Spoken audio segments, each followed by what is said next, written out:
And welcome again to the latest and greatest from Step Brother Sports, part of the Hockey Podcast Network and the Bills Mafia Buffalo fan base platform. We're brought to you by Rich Brow Brewing, located at 5 South 20th Street in Richmond, Virginia. That's Richmond's premier Buffalo Bills backers bar. You can listen to us anywhere where you find your podcasts. Don't forget to like, subscribe, rate, review, do all those other great engagement functions you can do for the show. Always appreciate it on any of the platforms we're on. You can follow me, Chris Baz, on social media platforms at CFMAZ, and Shawnee V, my co-host and compatriot at SV The Don NHL, and follow us on YouTube at Step Brother Sports. Folks, week one of the NFL season is now behind us, and what a week it was, truly, not only for Bills fans, but for some other great performances as well throughout the league. Preseason for the NHL on the horizon. Sabres Prospect Challenge begins later this week. Here we have our guy, Joe Marino, now part of WUFO Sports 1080, our guy, here to join us to chat more from this past weekend's games. From a Bills perspective, we're going to talk a little fantasy football, excited for some of that, and of course, talking some Sabres. Joe, how are we doing? I'm doing well. Glad to be back on. Prospects Challenge, hockey season finally here. Football's in full swing. Yeah. The best season is among us. Yes. Great about time to get of year. all four of the big four leagues starting up, or not starting up, but just to begin and have some overlap, like one of the only times of the year. Late September, early October, some of the best sports months of the year. I'm standing by that through and through. But, Joe, I know you and Sean had a great conversation on the Sabres last time you talked a couple weeks ago, but is there anything else new in your neck of the woods? No. Yeah, same old, same old. Nothing on my end, and no Sabres or really any relevant hockey news lately. It's been kind of dead, so hopefully that picks up. Oh, yeah. I mean, other than maybe a couple rumors here and there of an Alex Tuck extension happening, I mean, I know you guys talked a great deal about that the last time. I think that's the only inkling of Sabres news we got, other than, again, just the Prospects Challenge starting up this week. So let's get right into it, guys. Bills recap. Shawnee V, I know you had a couple thoughts on your mind, so I'm going to let it rip for what you thought of Bills Ravens. I know our good friend Carl and I had a quick instant reaction right after the game on Sunday. So I'll let you kind of give us your thoughts. Yeah, man. Like everybody gave and everybody had their chance to give all their thoughts. I know you texted me. My phone it was dead after watching the Bills come back in that crazy game. As soon as my phone turned on after like 20, 30 minutes, I got your text. It's like, hey, like we're going live. And again, I feel like I got gypped. It was my idea to do a live reaction, and I ended up not being able to be in it. But, it's all good. I'm glad I ended up watching you and Carl first thing Monday morning and watched a couple other reactions. But, yeah, it was one of those situations. It was fun. I was actively using our family text thread with our parents and you and your wife. Basically just my notes because I had planned on going live after the game. And I had a couple thoughts to kind of share. So I'm just going to kind of list through those. So, great first drive. The offense came out, right down the field. It seemed like Josh was looking for really a different player, touch the ball almost every play on that drive before he threw a laser in to Dalton Kincaid. A great throw. You can really see the power on that throw. He zipped it in there for 6. The defense then comes out, and at least at the beginning of the game, they were very sticky. They were not really giving up any yak. Boy, would that change later on. But I noticed that they were immediately forcing, the players that made the play, whether it be running backs or in the passing game, they were tackling them immediately, sure tackling. Love that. And then the sack that Ed Oliver had on third down, huge play. And then we get the ball back. James Cook had a couple nice runs. Really started to have some poorer play calling by Joe Brady on the second drive. So they end up punting. And really something I know I like to notice some of these like small details of special teams. I put elite savvy play on special teams by the new ace that we picked up that we signed before the season, number 28. His name escapes me at the moment. But the guy we picked up from Carolina nearly caused a fumble by, if you guys remember, he tossed the punt returner, kind of shoved him into the path of the ball. And it really almost was a fumble 6 on the muffed punt. Bernard had a big hit. And then Derrick Henry starts to get going. He breaks free. He stiff arms Cole Bishop, who really had a bad angle on that play. And then really just things. It was almost like the Bills were trying to hold on at a lot of different points throughout this game in the first three quarters, especially. And it just looked like inevitably Baltimore was going to get away, whether it was Derrick Henry, just breaking tackles and pulling away in the open field with this still like 99 Madden speed somehow for a guy his size, which is crazy. Lamar always does his thing. You really just try to limit Lamar. You're never going to stop him. And then, as I predicted earlier in the week, Zay Flowers got loose. Zay Flowers really had the best game of any receiver, really against the Bills secondary that I could think of in recent history. And he only went slightly over 100 yards, but the Bills don't normally give up 100-yard receivers if you think about it. Not very often. He gets free on a mistimed blitz from Cole Bishop. Really blitzing from 15 yards deep in the defensive secondary. You're never going to get home there. And Zay Flowers essentially goes right past, is wide open for a touchdown. So it was just, the Bills were trying to hang on. And then obviously it became, as it's been talked about ad nauseum, but 15 points down. They put a drive together, they score, and then the inevitable happens where the Bills are always been a team over the Josh Allen years and with McDermott. When they get a little piece of momentum, it snowballs. And it could happen in both directions. They play bad, but in this case, it was a positive shift in momentum. Derrick Henry fumbles with an amazing play by Ed Oliver to knock the ball out of a sure-handed guy who doesn't fumble very often. I mean, Derrick Henry, I believe I read he had 3 fumbles in the last, 2 seasons total before that. Very rare occurrence. Very rare. So shout out to Ed Oliver. Ed Oliver had, for my money, the best game of his career. He was awesome. Made 3 impact plays. The sack he had, like I said, Lamar literally broke through the line, beat his block, and then didn't allow Lamar to slip away, as he did in other cases. I could think of, obviously, the play where Joey Bosa and Rousseau had him 15 yards deep, and he gets away, picks up 18 yards. But no, in that play, Ed Oliver finished the play, wrapped up his legs, wouldn't let him get away. So just a sure tackle and just sheer strength on that play. But yeah, best game I've ever seen Ed Oliver play. Hope it's a sign of things to come.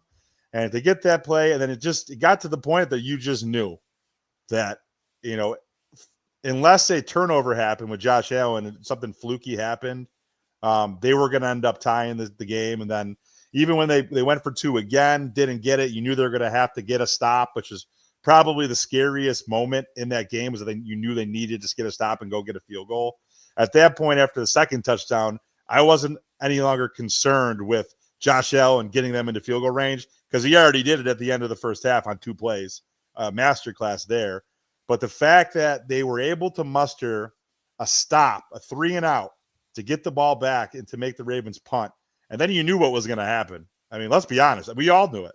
Everybody knew it, that they were going to go down, and it was just about, can Prater make basically a 4th kick? And the guy was perfect all day. So what a story. But yeah, a game that was extremely tight. I had been outspoken saying that I didn't like the Bills necessarily in this game. I thought it would be close within that they would cover, getting a point or 2 at home, and ended up they win by 1. But the main takeaway that I take from that game is that, boy, the defense has a lot of work to do. With that being said, the Ravens might be the best offense they face all year. They're definitely in the consideration in the running for that. The Eagles have a solid offense, but just how the Ravens can come at you in multiple ways. Lamar running, Henry running. Now you have Zay Flowers, and if they can get some of their passing game going and open things up, they're, I think, the worst matchup. They've proven to be the worst matchup pretty much of any team, and definitely in the AFC, for the Bills, with their physicality, with their running aspect of things. So I think we would be lucky to beat them a 3rd straight time. This is now 2 games in a row that they've outplayed us. So, I mean, will we be able to get outplayed a 3rd time and pull out a win? I mean, Josh had to put the cape on 110%. Without Josh, they don't come close to winning that game. That's very obvious. Guy played his ass off. But, yeah, man, it's not a team I want to see again. I'll tell you what, in the playoffs, unless they get some things figured out on the defensive side. Yeah, want to bring this comment up right here. So, Student Body Right of Do Champion, shout out to them. They do a great job. I got a chance to see them at Mafia Con back in July. Vehemently disagree. Mass exit if a fans alludes to not everyone knew it. When you have Josh, you always have a chance. So, hey, don't disagree with that one bit. Hey, he called us all us fans out. That's for sure. He did. So, but anyway, I kind of want to do a fun little side note as today the Bills cut their punter and signed, excuse me, just getting over a cold, folks, Cameron Johnston. He was formerly of the Houston Texans in the past, but shout out to my friend Sherpa Dave down here in Richmond. He gave me a fun little chart where he put Sean McDermott's picture, Cameron Johnston's picture, and Bill Burr all next to each other. You would swear they're all doppelgangers of each other. Do yourself a favor and check out Ari Mirov's of My Sports Update. He posted that earlier, just the three of them. It's pretty solid internet content, folks. That's funny, but did either of you guys, I wanted to ask you guys, did either one of you, like I get the move, do you feel that our punter didn't perform well last game? I mean, he only had a couple punts. I mean, he deserved to get replaced. Honestly. Yeah, like he had, I think, like as far as like net yardage goes, he was out of all the punters from this past weekend, he was in last place. So I think that may have had something to do with it. Okay, so there's at least some stats to back it up. I mean, it wasn't like he didn't shank anything; it wasn't noticeable. But at the same time, like where this team is in their build up of the roster, I mean, look at it. Like the fact that we were able to retain, what's his name, Cotterington, dude. That guy, he's gonna break one. You could tell he was close. He's arguably probably the shoot on the first freaking kickoff return of the game. He got to the 50. So that's what I'm saying. Between that and then you have, like I mentioned, I had a freaking note that special teams guy that we picked up right before the game. He, like I said, almost single-handedly caused a fumble 6. Those little guys, if you can just get a marginally better, it's worth doing. If they're a little bit better than the guy you have on the roster. So I understand if they thought that the punter underperformed, go get a guy with a stronger leg. Like, that's at this point, it's inches that are separating, wins from losses, as we saw on Sunday. So yeah, improve the roster when you can. Yeah. Now, Joe, as a more fantasy football watcher and enjoyer, what were your thoughts on the Bills win this weekend, or any other NFL games that had your eye? One thing that I want to say: facing Josh Allen in fantasy is the worst experience ever. Because obviously, from a Bills fan perspective, you want to see them win. I'm always Bills win first. Don't get me wrong. But you're like, oh, man, can Cook run it in? Please. I still won. I still won my week. Shout out to Roma Dunze. But the games, I had Red Zone on all day Sunday. Like, the games were just duds, like, all around. The Bills game was by far the best game of the weekend. Monday night, it was okay. Vikings took a little bit to get started with that one. It did. I'd say the low key. I mean, not even low key. The best game from the 1:00 slate was easily Steelers Jets with just the Aaron Rodgers return to the Meadowlands out there. So that was a shootout back and forth. So that was fun. I mean, even if you had any Steelers or Jets for that matter, surprisingly, Jets of all teams. Racking up points left and right. Garrett Wilson, Justin Fields showing Fields look good. Check out my the video that I put out today on social media. There you go. Some props. But yeah, I'd say that was at least a solid one to watch in that early window there. But I do agree. A lot of the late game slate of, like, say, Packers Lions, that was kind of a dud. I mean, the Packers just had that game in hand most of the time, much to our dad's chagrin, to say the least. He was probably not too thrilled at that. Yeah, he was week one. Yeah, but hey, week one could be a mirage because what you might see out of some teams this week, you might not see a month from now or further. But Joe, anything else stand out to you over the weekend, whether it's again from just an actual football watching perspective or from fantasy, which we'll talk more about later? Trying to think. I want to talk about the Bills' defense. I got a question for you guys. Are you guys on like DEFCON 1 with how the defense looks, or is that just a one-off? Like, you're facing a really good team? Because I feel like this is a reoccurring issue over the years where this team can just not stop the run in any way, shape, or form. They have really addressed it in the draft and free agency the last couple years, and it doesn't seem to be working. So I'm a little concerned. I don't know about you guys. What do you think? I'll start off on this one. So to kind of reiterate what Sean was saying, this is easily one of, if not the best offense they'll face all year. You could argue maybe if Kansas City catches some stride later this year when we actually go to see that game in November, or you could say the Eagles, the Bengals, maybe if they all pick up some steam. But still, I'd say a little bit of column A and column B. Like you could say again, like the defense is off to a slow start. They had a slow start a little bit last year before they started to really lock some teams down. Maybe they're a little bit better against, say, just lesser opponents. But the fact that Derrick Henry just continues to steamroll this team year after year, it is a bit concerning. I mean, well, more than a bit, but still. I mean, you're starting rookie Dorian Strong in place, who did at least a respectable job. I mean, there were some times you could tell he was trying to run to his assignment. And probably also because a lot of other guys blew their assignments, whether it was in zone coverage or man coverage. Yep, go Bills! Thanks to the fam down in Texas. But also, again, not having Trey White or even Max Harrison, maybe if he was even at full strength. Obviously, Max Harrison's a little bit more of an unknown commodity still at this point. On the other side of that secondary, that's concerning. But a lot has been said about the safety play. Taylor Rapp, I think, more than Cole Bishop, I think, got a little bit more of some heat from Bills fans this weekend as far as like some coverage being blown by him. I heard an interesting analogy of him on, I want to say it was either Patrick Moran's podcast or I think it was on WGR, but a couple of them were mentioning how, because he's had so many concussions in the last calendar year, he's looking like he was easing off a little bit, especially when two of his concussions last year came from playing the Ravens. So I could see maybe he didn't want to go a little bit too far into that, but at the same time, like the show is on. Show must go on. You got to be able to give your all in some capacity, but I understand wanting to protect yourself. He's already wearing a Guardian cap as it is. Sean, any other thoughts?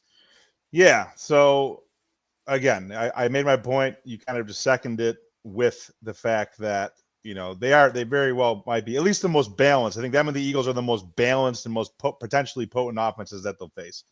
The issue that I'm seeing now is you look down the pike at the schedule. And again, I said I put a nice video out talking with Marcus Dowden, who is very familiar with Justin Fields. And it was nice to see. I know the Jets lost that game, but Justin Fields looked good. Like Justin Fields made some solid throws. So I'm not going to say that next week is going to be necessarily a cakewalk for the defense, but compared to the Ravens and just their physicality that they play with, it should be a little bit of a step back in terms of the threat. Although Breece Hall and Brandon Allen are both very good backs, although not necessarily as physical, but definitely, you know, both of them are very capable. Breece has almost broke. I remember him having like a 60-yard run against us, maybe his rookie year, but just not as potent. I mean, yeah, you're probably going to look to maybe double cover Garrett Wilson, let somebody else beat you. But as I look down through the next opponents, we got the Jets and their building this coming week. Then we play the Dolphins, who I think are just complete dog shit, and they're going to probably pick first overall. Then you got the Saints, who I also think will be in the conversation of being worst overall in the league. Patriots, okay. Drake May has looked good at times. Quick interjection on the Dolphins, if you don't mind. So do we all think that Mike McDaniel, again, we're already like laying out his arrangements for his funeral here. Do we think he makes it to at least week 6? Because let me pull up their schedule real quick. Who they have on the horizon? If they're 0-6, I would say no, and I think they're going to be. Let's see. Who are they going to beat? Tell me who they're going to beat. Tell me. So this Sunday they have the Patriots at home. They have the Bills in week 3 on a short week. They're traveling to Buffalo. Oh man, they have a whole AFC East slate right away. 29th they play the Jets at home. The 5th they play the Panthers. 5th of October, that is. And October 12th, let's see. So week 2, 3, 4. So week 6 they'll play the Chargers in Miami. And week 7 they'll have the Cleveland Browns in Cleveland. But we all saw what Cleveland's defense did to Joe Burrow and the Bengals. So we'll see. I mean, I'd be curious to see what the Patriots do to Miami this coming Sunday, because that I think could be a little bit more of a, maybe, I don't want to give it say a litmus test of sorts, but I mean, it's a division rival, division game. You might get a little bit more of some action out of them. Maybe they'll work out a few more kinks on offense, but still, Tua did not look great. He had 3 turnovers, 2 picks, and a fumble. And I mean, if anybody started any Dolphins in fantasy, they were sorely disappointed, to say the least. Yeah, no, exactly right. And I mean, maybe out of those games you just listed, maybe they have a game with Carolina. That would be the one that I would say they have a shot at winning, but they're probably going to be like 1-5. I mean, from what I've heard some stuff from inside sources of people in the know, mainly Marcus, but others as well through him. They're just that. I mean, we know it too. I mean, you're sensing it. They're in complete disarray, both not only on the field, but also their locker room is not in a great place. It's kind of become a toxic situation, which Jordan Poyer alluded to when he came back. He basically said like there was nothing like the Bills, and that was pretty obvious, no doubt. But just the way that they came out, and we'll have to see how they play and bounce back in week 2. But I don't see anything that would suggest that they're going to be anything but fourth place finish in the division. But real quick, just to get back to my point about the Bills and their defense. So you got the Jets, then you play those shitty Dolphins, then we play the Saints, the Patriots, the Falcons, and then the Panthers before playing the Chiefs. So riddle me which one of those teams is going to be a definitively tough matchup for the Bills defense. I think this is going to be a classic situation of us getting hyped up and thinking that our defense might actually be better than it is, because we're not playing any type of elite or physical offense until Chiefs, Bucks, November 16th. So we're not going to know. We're going to hope that they can just get better over the next, throughout the season, but we're not going to have really any tough tests for a while. I mean, you could argue that for sure. I do think the Falcons' offense is better than it let on this past weekend against the Buccaneers.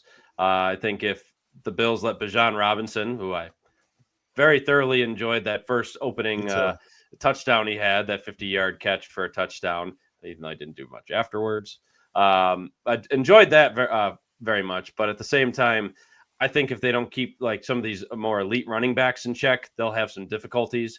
But a lot of that will just be continued development and just basically reps out of the rookies, TJ Sanders and Deion Walker. And if Ed Oliver continues to play the way he did this past Sunday, you hope you see a lot of that for just what he plays going forward. All right. Robbie Snyder, hey, thanks for the shout out. Newcomer, go Bills, go Sabres. Welcome. Absolutely, man. So feel free to always comment. Yeah. Make sure you subscribe so you know when we go live. It's usually about once a week, and we're going to have a lot of great content all year for you. Yeah. But now, since we are starting to hit a little bit of some hockey on the horizon here. Oh, boy. Prospects Challenge coming later this week. I hear we're going to have some coverage. You know anything about that, Chris Mans? Oh, I believe we do. So, Joe, do you know anything about that? Yeah. Oh, look at you switching locker rooms over there. Yeah, man. I'm everywhere. Yeah. But yeah, Joe, what do you have any thoughts on what this week will bring us here now that we have a little bit more info to share? Yeah, I'll be at the game on Friday night, only a couple days away. Sabres and Devils prospects. I'll be there, boots on the ground, covering the game. And then I imagine next week we'll be kind of recapping the prospect tournament. I'm not sure if I'll be able to make it Saturday or Monday, but Friday for sure I will be there observing. Very nice. Yeah, they have quite a few of their top prospects going to play there. Konsta Helenius going, Noah Osland, Isak Rosén going to be there, Anton Wahlberg, Vsevolod Komarov, David Bedkowski, that third-round draft pick from this year, Topias Lehtonen, Scott Ratzlaff in goal, Ryerson Lenders.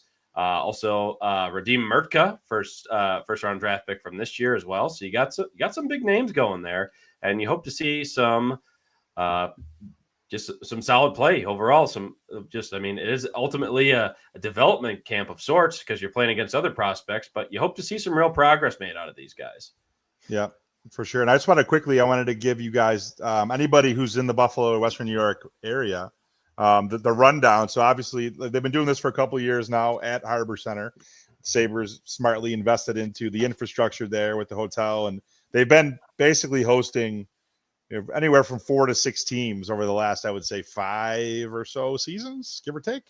But yeah, Thursday you got Jersey and Columbus. Friday, Boston and Pittsburgh at 3:30, and then as Joe alluded to, Sabres play at 7:00 Friday against the Devils.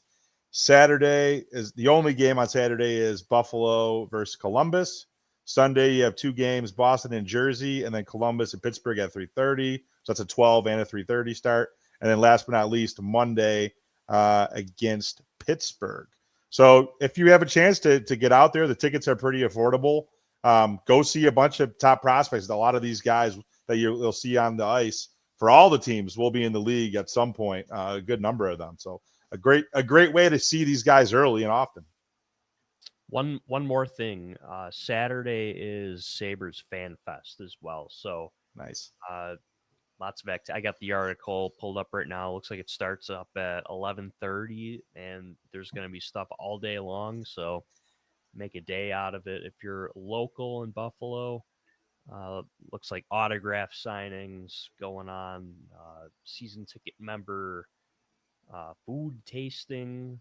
So that sounds interesting. So I mean, we could give the Sabres a lot of flack, but they do a solid job with their food, especially like similar to what the Bills do with those battle boats. But I think the dog of the day, the Sabres do. I think that's always a pretty good a good bit they have. So hey, credit to them for always trying to be creative on that front. Oh yeah, definitely. And yeah, so if you want to make a day of it, just get to the arena at 11:30, and then you can stay through. Make sure you get a ticket for the game, of course, if you want to go. So those games do sell out. I know a lot of people are down on the Sabres the last few years, but these will sell out. Like that Saturday game against the Blue Jackets will sell out, and I think this is going to be, I'm going to say right now, take a lock. The Sabres will win this game. I'm looking at the roster Columbus posted on their website. Not looking very good. Looks like a very old roster. I see 1, maybe 2 prospects of significance in here. So they're basically, you're saying they're icing like AAA potential guys. That's what they're looking at. Lots of AHL players. I don't see a lot of like high end like the Sabres have 4 former first round picks in the last few years. I don't even think the Blue Jackets have a former first round pick in this lineup. They have Evan Gardner in goal, who was a second or a third round pick a couple of years ago, and also Charlie Alec, who's a high second round pick on defense a couple of years ago too. And one thing with these prospect tournaments, college guys do not come, and for the most part, I want to say guys playing overseas don't either. So you're not going to see a lot of the high-end prospects at these, unfortunately. It'd be nice. I'd like to see like a NHL summer league where it's just like the prospects, like a 20-game summer prospect season. I think that'd be pretty cool, but kind of similar to that NBA summer league. It'd be entertaining to watch. Yeah, for sure. But you brought up the Sabres Fan Fest. I remember going back to like right when the arena first opened. Do you guys remember the Sabres Carnivals they used to have? Yes. Yeah, I was gonna say this may. I know we got a few years on you, Joe, but the Sabres Carnivals. I was gonna say we're 2 years old when the. Oh, there you go. Yeah. Okay. But I remember our boys over at the Two Goalies One Mike Pod, Dwayne and that crew. Shout out to them for doing NHL Goalie Week this past week. They had. I think he's live too right now. Yeah, he is live. Yeah. So if you're shout out to Dwayne. Yep. If you're looking for more Sabres talk, feel free to tune into the guys over there. They always do a solid job. But one they brought up was Steve Shields, and they brought up like his fight that he had against Philadelphia and Garth Snow. Yeah. Yep. But I remember like that was like a big standout game. I remember watching that as a kid, and like the next year he was still the backup goalie for Dominik Hasek, and like we went through a line. Our dad took us through the line, and it was like almost like a core memory. I was like shell shocked, like, oh my God, that's Steve Shields. Like, and I got his autograph. And I was like nervously saying, like, you're my favorite player, as like a 6 or 7 year old. Like, I distinctly remember that. And he was super nice and humble. I remember about that too. It was definitely a cool experience. I'm glad to see they're starting to bring stuff like that back for a lot of the younger fans in the area to hopefully, like, again, draw some of that new generation there. Because again, with 14 years, you'd easily have a generation of fans lost. But hey, see some optimism coming from some of these analytics folks. I know we've mentioned the J Fresh Hockey projection of the Sabres cracking the drought this year and breaking that. We could ultimately just call it a curse at this point. But yeah, good to see some fun for the Sabres coming up this weekend. But any other additional things to look for in the Prospects Challenge, Joe? I want to touch on the loss of generation of fans really quick. When I was in high school, about going up on 10 years ago at this point, and not many Sabres fans, honestly. Like, that's like prime, like, Penguins, Blackhawks bandwagoning. And like, that's an era where you can remember 0506. And like, I have a 12-year-old nephew. He's turning 13 pretty soon. He's never seen a Buffalo Sabres playoff game. He's trying to get into hockey. You know how hard it is to get into something. Like, I didn't really get into football until probably about 10 years ago. The Bills were irrelevant for most of my life. So they got a lot of work to do to get these kids back into it, because what's the percentage of like children in the city of Buffalo that like care about this team? Not as high as it was 20 years ago. That's for sure. Yeah. So they got a lot of work to do. If the Sabres like do fight, like finally get to that level, heck, if they're even just competitive 500 hockey, the arena not only will be buzzing a bit more, but then also just like downtown. Like we talked about this with Mookie Hawkins. Shout out to him, the head guy over at WUFO Sports, our guy coach. He was talking about this when we were chatting over the summer. Like downtown, like was so dependent on the Sabres for so long, especially when they were good. And I mean, Sean, you even said it yourself. Like downtown Buffalo is just kind of like a husk of what it used to be. With I mean, so many bars are closing down. Right. I mean, if the Sabres were good and there was a game on, it was like a destination thing to do. Like you automatically had plans for the evening. Like, let's go out, let's go watch the team, let's go hype things up. Because again, everybody's so starved for them, just in so many ways, just for them to be good. And if they are able to just find a way to just get some little tiny little morsel of magic back, I think it would do wonders for the area. No, 100%. And to your point, it's funny, and Chris, you know this because we talked about it. I shared this with the family, probably in like the spring. I actually looked into potentially buying a bar on Chippewa, and I had some of my like business advisor type people look into the potential opportunity, and it was one of like the historic bars that have been around for a long time. One that I grew up, as a Buff State kid, like going to frequenting on the weekends. And then as I lived on Chippewa and Delaware for the better part of like 2 or 3 years, would just kind of walk around. And as you kind of saw a slow decline of like the nightlife scene, at least in the Chippewa area. And it started to kind of move to the Allen at certain points and other parts of the Buff, like West Side, whatever it was. And yeah, I literally, was so excited at the opportunity that one of the bar owners that I'm friends with, said, "Hey, are you really serious about this?" And I'm like, "I always have been. It's been a dream of mine." And shout out to my buddy Michael Jackson, who helps run Mothers. A lot of people go to downtown. I was going to have him run it, and just like, unfortunately, with the state of things, and it's definitely at least partially, if not half, if not more, because the Sabres either aren't good or they're not drawing as well as they traditionally have in years when they are a playoff team. Yeah, it's just like people aren't really going downtown. So the whole like Chippewa area and like the Main Street region is all kind of just shut down to the point that those bars, they really are only open on Saturdays or Fridays and Saturdays. And that's it. So I basically had to walk away from that opportunity, one that I really relished for 15 years. So I'd always love to own a bar on Chippewa. It's not feasible to do.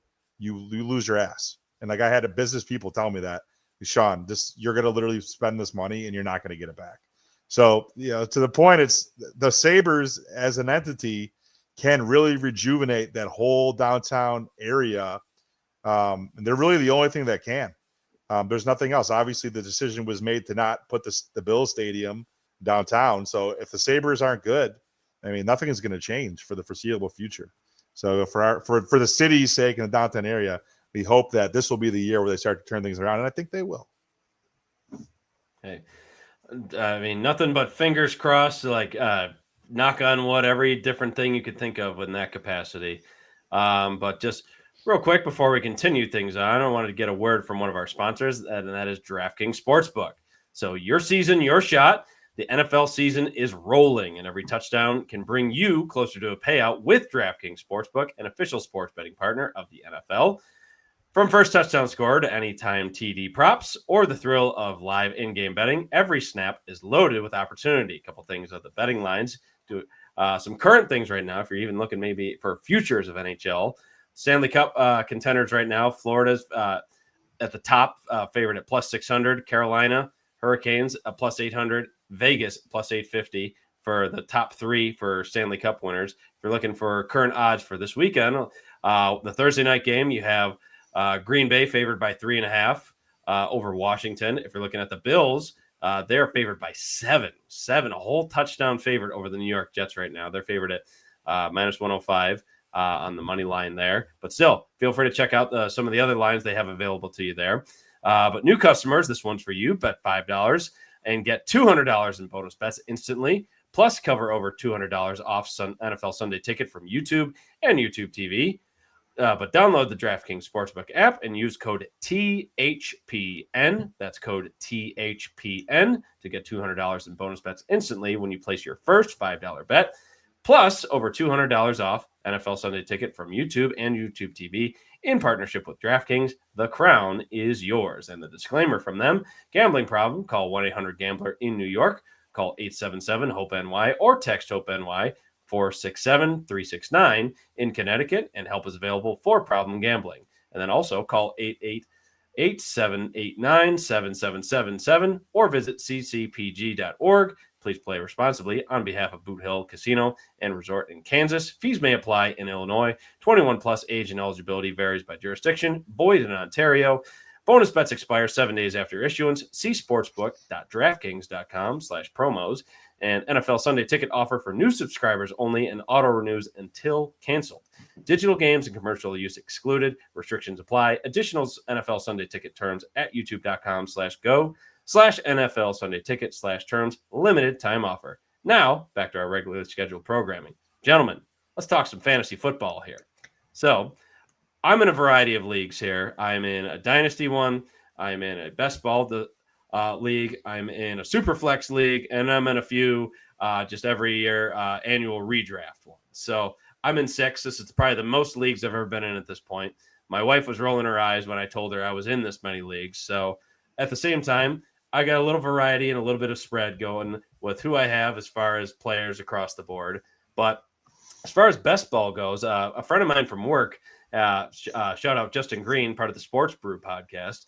He got me involved in this type of format. I really like that one. It's the first time I've ever played a best ball format. Whereas for those unfamiliar, you draft your lineup, you draft your squad, and let's just say I had my two quarterbacks are Josh Allen and Jordan Love. Jordan Love played first. He played a solid game, got more touchdowns. But then if his score would have been the highest, his score would have stayed in for my team. But Josh Allen, he went off, and because his score was significantly higher than Jordan Love's, that score stood. So, again, best ball format, I really like it. I think more leagues should really adopt this type of strategy just because, again, you're really getting a better chance to win, and I think it makes it a little bit more exciting because all of your players matter as opposed to just the top heavy part of your roster. Joe, I know you've been really delving deep into fantasy these last few years. What's been your kind of strategy or approach, whether you do daily fantasy or if you're in various leagues? Oh, man. I've never tried best ball. I've always wanted to. I just never got around to it. I'm in a couple dynasty leagues, a couple redraft leagues. I co-own a chopped guillotine league with my brother. doing some survivor pools. Too much, let me tell you. But it's a great time, that's for sure. I was going to say Guillotine League. I know it's something a couple friends and I have just kind of pondered doing. Now, basically, in that format alone, like it's if you're the last team, like the bottom tier team, like the lowest score, you are chopped and your players are up for grabs. Correct? Yeah. I was going to say, very, very interesting strategy. So, how far have you actually gotten in a league like that before? This is actually the first year I'm doing it because Yahoo and Sleeper have like the full setup now. I don't know how people did it before. I don't know if they like manually just like the commissioner just cuts everyone out. I have no idea, but it seems a lot easier now. So now I'm giving it a try. But yeah, it's very, very interesting. 18 teams if you want the full experience, because you want to have a team get eliminated every week. So yeah, I'm hoping to go far. We'll see. Listen, fantasy football is the best. If you don't like football, fantasy football is great, man. Like Red Zone Sundays, you just gotta love it. It's the Just best. gotta love it. Yeah, An unmatched Scott vibe. Wilson should be in the Hall of Fame just for Red Zone. It's And gonna happen. and speaking of Red Zone, everybody's worried about the commercials. Like there was such like a minute thing, which is a huge relief because everybody said like they were rolling their eyes as soon as they saw just the fact that now Red Zone is owned by ESPN along with most of NFL Network and all their assets with that big huge deal they just pulled off. But then everybody was super worried, like, oh, commercials on Red Zone, like, oh, everything's going to hell at this point.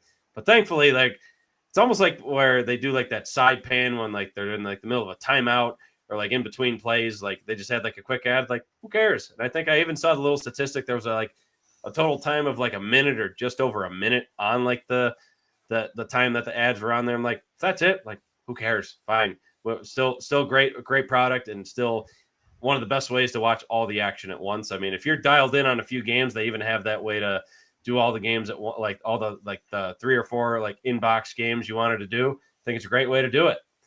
But Sean, we're now in a Superflex league together for the first time. Shout out to our buddy Brian who sets that up.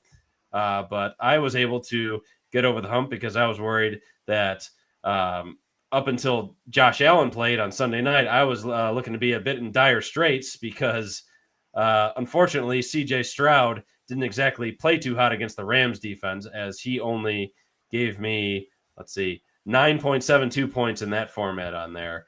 Another kind of disappointment who I have in several leagues was Omari and Hampton. But coming up for this week, Hampton, let me pull it up on here. He might have maybe a more favorable matchup against the Raiders, who have a little bit less of a challenge. A little bit softer, I'd say, than that Chiefs D line. Because Chris Jones, you don't mess around with. I mean, yes, you have Max Crosby, but he's obviously more of an edge rusher there.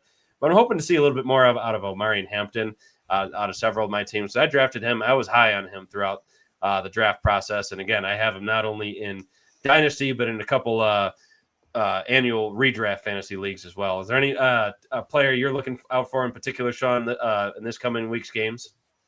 Yeah, I know. Did you have a chance to look at last week's results? Did you happen to see how I finished? Let's see. If you're looking to gloat on that one, I'm not gloating. It's more actually, this is actually highly entertaining because you won by literally a nose hair. You beat a friend of ours. Brian's father-in-law. Sorry, mentioned Brian. So Steve Buck, I beat him 144.9 to 144.3. So skin of your teeth. Needless to say, Terry McLaurin underperformed for you. He did. The funny part was though, I'm sorry to say that I bet on the Bears last night. So I'm gonna have to talk to Brian about that because they looked great in the first half and then they just kind of went to shit. I don't know what happened. Heck, opening drive. Yeah, man. Like they look great. And they had the pick 6 and like just Caleb Williams. He showed me something in the first half at times, moving in the pocket. But then the funny thing is Mr. Buck had Caleb as the last guy going, and he stopped at 24.2.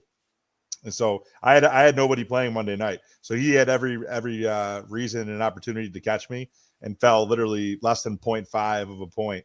So I ended up making my debut in your league, ended up winning. And then in Todd's Brogies Beach League, the one kind of cool caveat that I really enjoy in that year, it's a higher entrance fee. So I actually split this team with Mike, Boston Mike. We ended up we do basically your matchup is worth a win, obviously, and it's a 12-team league. And if you finish in the top 6 out of the 12 in terms of points scored, you get either another win or loss. So you can go 2-0, 0-2, 1-1 every single week. So it allows you to, over the course of the season, it kind of separates the teams a little bit. And the cool part was last year in Todd's league, I was in last place and I made a run and ended up, the way that the teams were split up into 2 divisions, I ended up winning my division and getting the 2 seed after being like barely making it into the playoffs. I was able to catch the guy who was in the league in my division, because basically it was weighted that the 3 top teams just happened to be in the other division. So I was like the 4th best team, but ended up being a 1 seed, or basically, 1 seed on my side. So I got a bye. But that's kind of an interesting twist. And I did go 2-0 last week. And the stars of my team, Josh Allen, I picked him. Chris, I was talking to you during the draft. I picked him 12th overall. But you picked Josh 1, right? Yeah. Yeah, I was going to say, if he's at the end of the round and you're going back to back, that's one thing, because that way you can ensure that you're going to get him. I mean, and then you got Malik Neighbors right after that, which, again, hopefully he has a little bit of a better performance. I mean, Washington stifled the Giants defense this past weekend, and just kind of looking at things on the horizon for them, looking for any Giants, what their schedule will be. Who do they have next week? I think they have another divisional game. I think they play Dallas. New York Giants schedule. Yeah, I'm pretty sure they play Dallas. So you might have a little bit of a softer matchup there. Yeah, they play Dallas. They're at 1:00 game in Dallas. And, I mean, based on the way that Philly was playing them, I mean, I'll say, like, the secondary Dallas, I mean, now featuring Kyer Elam, of course. I mean, you have Trayvon Diggs on the other side. He's still coming back from a major injury. I mean, if Russell Wilson's looking to have anything left in the tank, this might be a game to start to really like unload it and start throwing around the yard. But I mean, his job is on the line before Jackson Dart may make his debut. So, and not to mention the fact that the Giants have a pretty brutal schedule. If I'm looking at it right here, let me pull it up one more time. They do. And as you're looking for it, I will just say this about Neighbors. The one thing that I, more than anything, like to look at, I mean, obviously the fantasy points are the fantasy points, and that's what initially catches your attention. But as I'm looking to either make changes to my roster, whether it be on waiver pickups or just with who I'm starting versus the starters versus bench players, dude, I'm looking at targets, and I can see Neighbors. Yeah, he had 71 yards. He had 12 targets. So he had 71 yards on 5 catches. He had an additional 7 targets that if he converts half of those, you know what I'm saying? So if you're going to get the target share, I'm always going to put you in the lineup. But yeah, go ahead. Go ahead about the Giants. I was going to say their slate they have Dallas, then they have Kansas City. So barring it, so Kansas City they have the Eagles this week. So it'd be very interesting if both Kansas City and the Giants were 0-2 going into that game. But then for the Giants later on in week 4, they have the Chargers in New York. They have the Saints, so that might actually be a win for them. But then they play the Eagles October 9th, and then the Broncos and in Denver, so against their defense. So not exactly an easy slate for them to start things off. But to kind of transition, Joe, any players you're feeling strongly about in any league you're in as far as like hammer him, start him with no questions asked? Ooh, let me take a look at my team. I love my team. I'm going to go Tyler Warren, tight end for the Colts. I actually picked him and Dave Njoku back to back. I want to say in like the 7th and then the 8th round. I'm high on both of them. This Harold Fanning Jr. fella really like broke out last week, and David Njoku was kind of a bust on week 1. So I'm kind of glad that I did pick Tyler Warren. I'm going to start Tyler Warren in confidence, even against a very strong Denver Broncos defense. So yeah, he's my guy that I'm pretty excited about. And as far as like a waiver wire ad for the week, I'm going to go Kayshon Boutte from the New England Patriots. That's my number one target. I hope none of my league mates are watching right now. Yeah, good, Or at good least wait, picks. wait until in the morning after waivers go through. Thank you. There you go. Yeah, be on the lookout for that because it is waiver wire Wednesday. So Yeah. for those who wake up in the middle of the night, then tonight's your night to make sure you are 3 a.m. able to make it happen. One guy I'm kind of low on, especially after he had a pretty nice debut. Ja'Cory, I think they call him Bill Krosky Merritt down in Washington. Washington, yeah. Yeah, Running so back. he outperformed Austin Eckler in week 1. He had a solid touchdown run. He had I think just over 80. He had 82 yards on 10 carries, mind you. So that's pretty solid efficiency. But he's going against Green Bay this week, and again, short week. They're on the road. Packers already showed they stifled the Lions' strong running game. So I'm not expecting much from him. I think I'm going to be pulling for not pulling for, but I'm expecting the Packers to win that one, not handily, but I think they'll shut down Washington, even though Jaden Daniels might give them some fits here and there, but still, I'm a bit down on him. One guy I'm actually a little bit higher on because, again, he did not exactly have the greatest start, but then that might just be a Bengals thing in general, as they always start the season slowly. Joe Burrow against Jacksonville, I think he'll have a much better rebound. I mean, all those who picked Jamar Chase, they were sorely let down in his debut, his season debut, because he barely got any targets. I mean, Joe Burrow, I think for me this past week, he only had in this format, he had 10.8 points total. So I'm hoping for a much bigger bounce back out of Burrow because, again, for the quarterbacks that went right away, he was like the last of like some of like the more elite guys because by the time I picked again, like Allen was gone, Jackson was gone, Hurts. What else am I thinking of on there? Jaden Daniels, of course, too. So I'm higher on Joe Burrow this week as far as streaming a quarterback. The Bengals are playing in Cincinnati, so that'll help for a little bit of a home boost. I know they played on the road in Cleveland, so that may have had a bit to do with them there. But Sean switching to some Georgia Bulldogs down in his screen, just going from locker room to locker room. Tell me about that change there that you made. And I have a feeling there's a reason for that. Well, on the other show that we do, we have our weekly show on Fridays. It's called The Line is Hot, and we cover everything. We're actually talking about it. This is kind of a cool segue. We cover everything from a fantasy football perspective as well as the weekends ahead. Best bet as far as like the slate of both college football and NFL. But as we get back into like on the fantasy side of things, it's just crazy looking at Todd's league. Like I had like 100 some points on my bench. Like won handily by 30 points against Todd, funny enough. I beat Todd. But I was looking at I had Packers D with 32. Josh had 48. I had Marvin Harrison Jr. as well as J-Mo, who had an okay day. Neighbors, Kamara. But then I look and actually Adam Jones, is it Adam Jones? The running back from Minnesota. Yeah. Then as far as my bench goes, it was ridiculous. Yeah, that was Aaron Jones. Aaron Jones. Sorry. Pac-Man Jones. Yeah.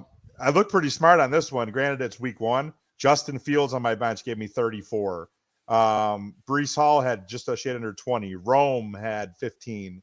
Keon had 27. All these guys on my bench. I drafted a pretty good team. And as far as talking about my play of the week, or my play of the week, and then also a pickup of the week, I got 2 for you. A guy that I drafted very late, and it's funny because his handcuff got traded today. Travis Etienne for Jacksonville had 16 carries for 143 yards and caught all 3 of his targets for additional 13. He had 22 fantasy points, and they just traded Tank Bigsby today. So he has going nobody. Against that softer Bengals D line there. I mean, yeah, you have Trey Hendrickson, but that could be a favorable matchup. I'm just saying for like the season moving forward, that's a guy like I could go back. I think I drafted him in like the 12th or 13th round in my draft. He was supposed to be like a 50-50 carry share with Bigsby and Etienne. And when I drafted him, a lot of the guys on my draft were like, wow, you got a starting running back this late? I'm like, yeah, I don't know. Anybody else could have took him, but the fact that he's now like the, absolute guaranteed number 1 back and they traded his competition out, the guy stays healthy. If you could try to trade for him, I would definitely do that before somebody like kind of picks up on it, that he's going to be, the bell cow. And then as far as a solid pickup I have, this is actually kind of an unheralded guy. So I have a backup tight end for you. So if those of you might have Kyle Pitts or Kittle, who are now, or is it? I know Kittle's out. Yeah, No, Kittle's on IR. Kittle's on IR. For the Raiders though. Brock Bowers. Bowers is out as well. So a backup tight end for you, and I actually have 2 solid tight ends, so I'm picking this guy up just because, just to kind of be my backup. But hold on 1 second here, I got it.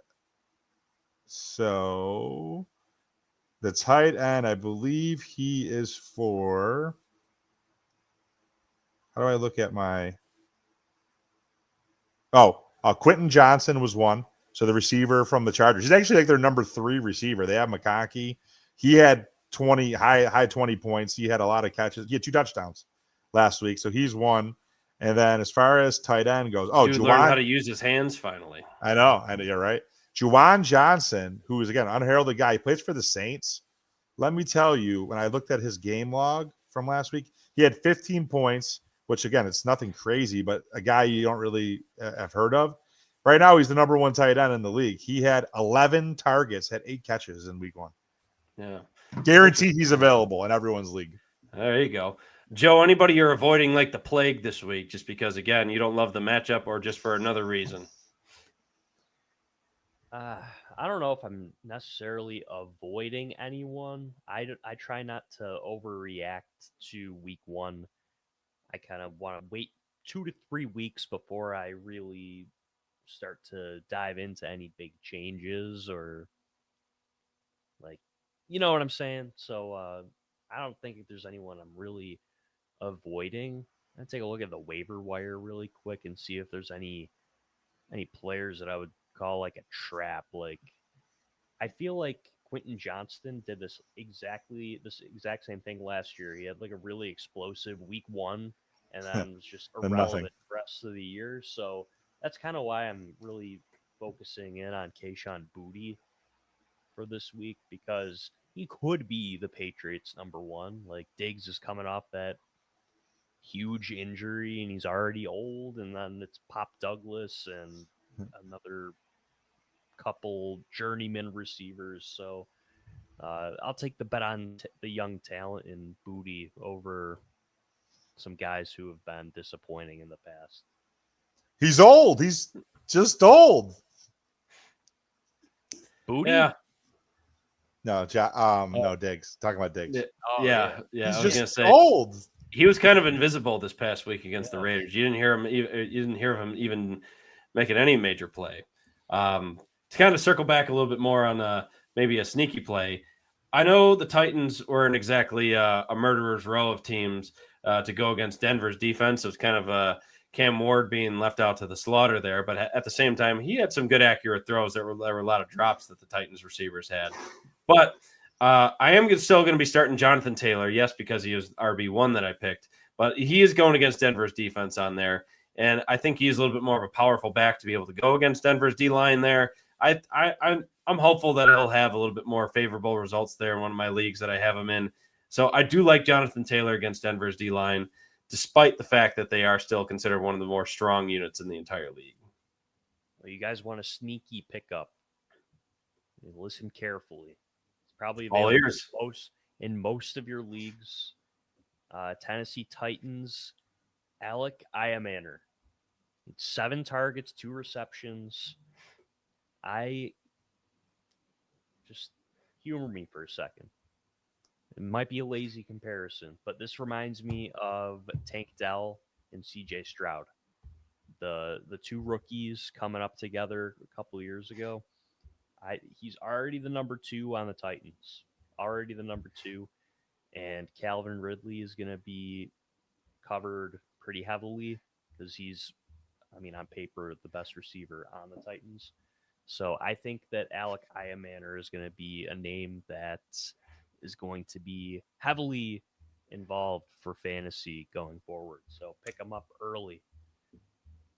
All right, you heard it here first, folks. So I'd like to consider Joe a little bit more of an expert on fantasy compared to a little bit more of my prowess of just knowing just the general overall knowledge of it. But still, a little sneaky tip there for you, folks. Very nice. I do have one more, Chris Maz. It's just I want to throw shade at Boston Mike because he stiffed us tonight. So this guy basically he made me. We drafted a really solid team, as you've heard, some of the players. He made me draft Jerome Ford, who in the course of the Bengals Browns game, because obviously they have their rookie, I think, still hasn't signed a contract. The running back that they drafted out of Ohio State, he's still not in the fold. But then Ford, who at times in the past couple seasons he has looked pretty good, and he's had some decently big games. But so Mike insists that I draft him like early in I'd say like round like 6 or 7, like to be like our third running back, and he immediately gets out touched 20-7 by Dylan Sampson, whoever that is. No, he's a rookie, I'm pretty sure. Cleveland. But thanks, Mike. Thanks, Mike. Appreciate that. So don't pick up Ford. 12th round, 6th round. Oh man. I know. It's like Mike, dude. He's like, oh, this guy, he helped me. He made me win games in the past. So he insists that I drafted him. I ended up drafting ETN like 4 rounds later. Hey, well, good thing you had an insurance policy on that one. Yeah, no kidding. Yeah, but we are an hour in. We're at nearly 1,500 viewers. But before we wrap things up, Joe or Sean, any parting words before we have next week's slate of NFL games kick off, or before the Prospects Challenge starts? I got 2 quick ones, and I'll let Joe basically take us out. Make sure this week, Friday, around 8:30, tune in to Built-in Buffalo Network, where we'll have the Linus Hot Show, and I'll be giving all my best picks for both college football. So there'll be a couple games Friday.